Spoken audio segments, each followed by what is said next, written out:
Well, Cuphead and his pal Mugman, they like to roll the dice. By chance they came upon a devil's game, and gosh, they paid the price. Paid the price. And now they're fighting for their lives on a mission fraught with dread. And if they proceed but don't succeed, well, the devil will take their heads.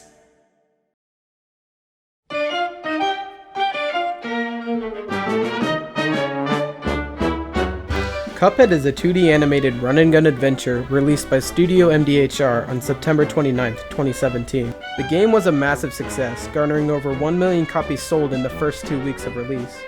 By July 2019, sales rose to over 4 million copies, and by the time it was released for PlayStation 4 in July 2020, it had reached 6 million in sales. Aside from the fact that Studio MDHR sold enough copies to buy 575 Lamborghinis, Cuphead enjoyed positive reviews from players on Steam and Xbox, as well as various awards like Best Art Direction at the Game Awards 2017, which beat Breath of the Wild, by the way. I'm about to sing the song. Move! Get out the way! Now, what exactly made Cuphead such the fanatic success that it is?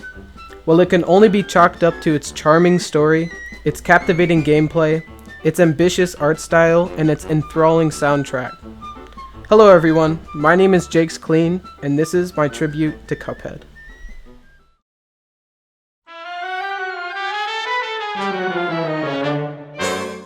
Cuphead's story successfully captures the same feeling as watching a classic 1930s cartoon. It's jolly and sets the free-flowing tone of the game. Here's a summary of the story.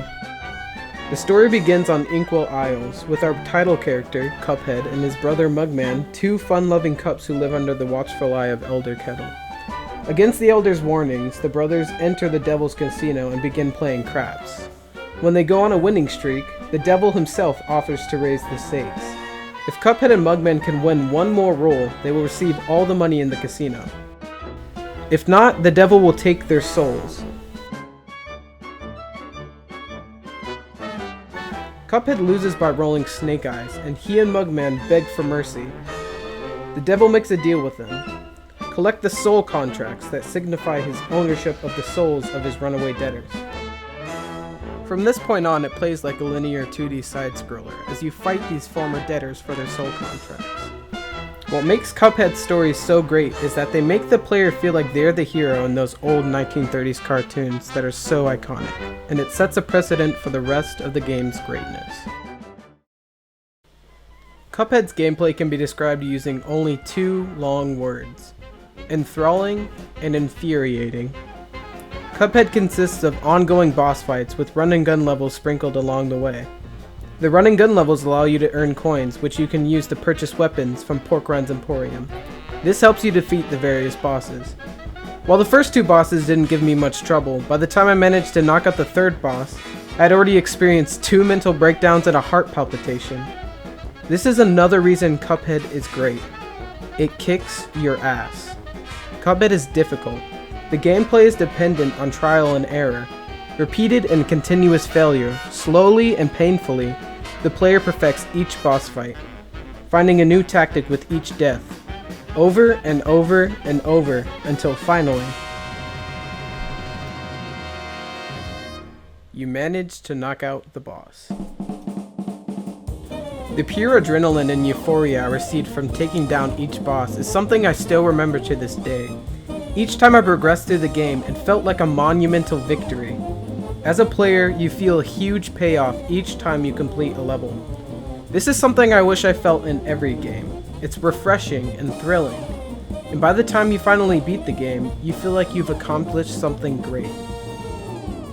What sweetens your Cuphead journey even more is that you can experience the castrating agony of dying repeatedly, or the overwhelming joy of defeating a boss after 542 attempts, with a friend. Cuphead is perfect for sitting down on the couch with a friend and having a roller coaster of an afternoon, for better or for worse. Takes me back to the good old days of fighting with my brother about screen hopping on Halo 3.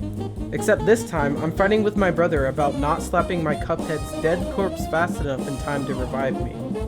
This two-player local aspect of Cuphead is something you don't see every day in games, and only serves to provide more fun and replayability to Cuphead's already addicting gameplay. Studio MDHR's commitment to the authenticity of the rubber hose, old cartoony 1930s design is what gives the game its intrinsic value. Each animation was designed, hand-drawn, and inked on paper. Even the backgrounds used traditional watercolors. The extra hours spent painstakingly drawing every animation on paper is reflected in the consistent, vivid, and compelling world that is created as a result. When I first saw the Cuphead announcement trailer, I was drawn to its art style, and decided that this was a game that I needed to buy. Baba Booey. Where AAA games aim for photorealistic graphics, Cuphead immerses you in an ambitious 1930s style that has been used for generations. Cuphead's soundtrack is hands down my all-time favorite of any video game ever.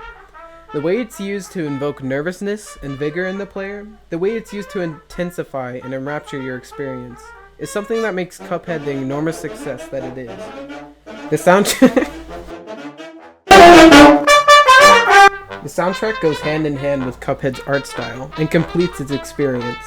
Studio MDHR used a live jazz band to record all of their game's tracks. This extra step of authenticity is what gives the world of Cuphead its color. It makes playing the game feel like an event, and that you're part of something exciting and important. Everywhere you go in the game has its own score, each boss its own theme, each feeling its own motif. Hell, if you're gonna hear boss's theme over and over again, you might as well make it a damn good score.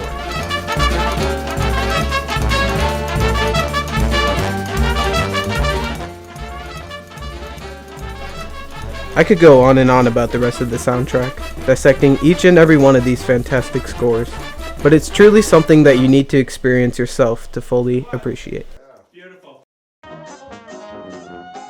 In conclusion, Cuphead is a captivating, ambitious, unique, once-in-a-lifetime game that sets itself apart by using authentic animation, music, and gameplay that will leave you with the feeling of being a part of something bigger.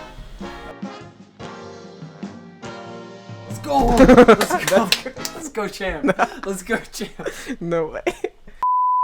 I could go on and on about the rest of the soundtrack, dissecting...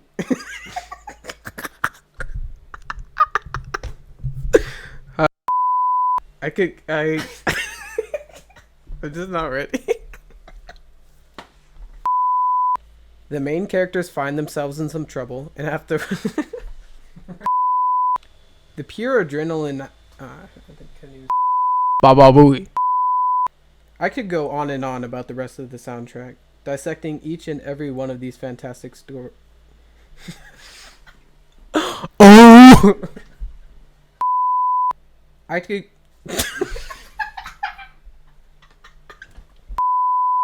go on and on about the rest of the soundtrack, dissecting each and every one of these.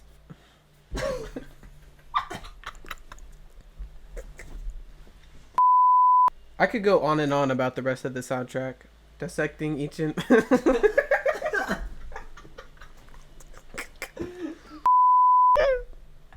I can't go on and on about... I could go on and on about the rest of the soundtrack, dissecting...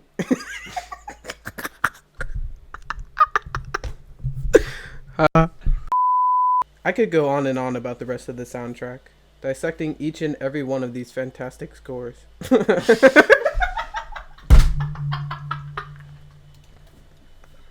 hear my voice crack? Hey, what's going on, guys? If you've made it to this part in the video, just know I really appreciate it. This is a new channel and a new format I've never done before, and it's really fun so far. Please make sure to let us know by liking and subscribing, maybe even drop a comment if you really feel like it. In the end, you can sub always if you want. You can always unsub later.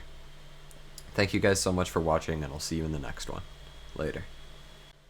What about you? Do you have any games that you want tributes to? Doesn't even have to be a game. I've got a lot of stuff in the works right now. TV shows, movies, music. it's all good. Please let us know if you have anything that you would love a tribute to, and I'll let you know if I can make it happen. I try to be engaged with my audience, and hopefully that'll start happening. Thank you so much again, and I'll see you.